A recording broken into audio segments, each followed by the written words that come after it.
Sergeant Chris Reed shot his wife, needless to say, at a Chick-fil-A in Florida. Amy had no idea Chris was coming home early. Staff Sergeant Reed is live with us via Skype this morning from Fort Trumbull, New York. His wife Amy is with us from Florida. Good morning to both of you. Good morning. Good morning. Amy, take us through your emotions. Can you believe your own reaction now that you've seen it on tape? No, I can't. I honestly, I can't believe it. Staff Sergeant, did you expect that type of reaction? I expected something, but I don't think it was quite as elaborate as what I was expecting that one to be.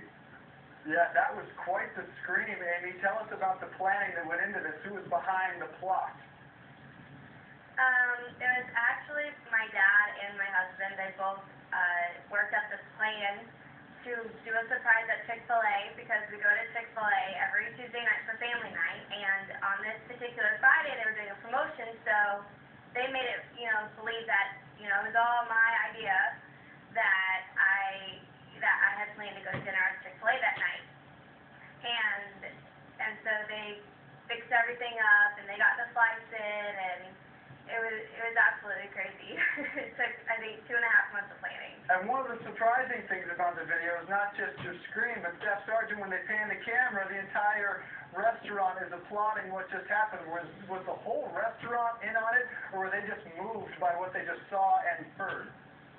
The majority of the restaurant was involved with it. I had a lot of the coworkers there, help, keep it quiet, because like Amy said, she's always there all the time, and they thought, today was the day or that was the day, so we had to keep a tight lip the whole time. But yes, the majority of the restaurant was involved with the planning process.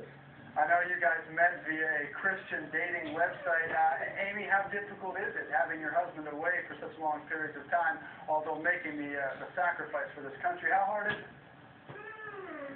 It's rough, especially because we have a young daughter who's 3, and it's hard because he hasn't been there for most of her life because he's been deployed twice out of those 3 years for 12 months.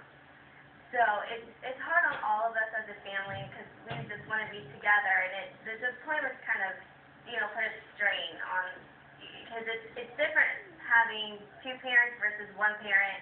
So whenever you have 2 parents and then for a while you have 1 parent, it can be really rough. All right. Yeah. Staff Sergeant, let me leave it with this. I believe you guys are going to be united when you move to Missouri. We had lost the Staff Sergeant. We were Skyping with him this morning. But Amy, you guys are going to be united in Missouri, I'm told? Yes. In May, we should be in Missouri for 2 years, I believe. And that is a stateside position. That's a happy ending. Well, Amy, thank you so much for being with us. And, of course, Staff Sergeant, thank you for your service. We appreciate you guys being on. You're welcome. Thank you very much. Coming up, Livia.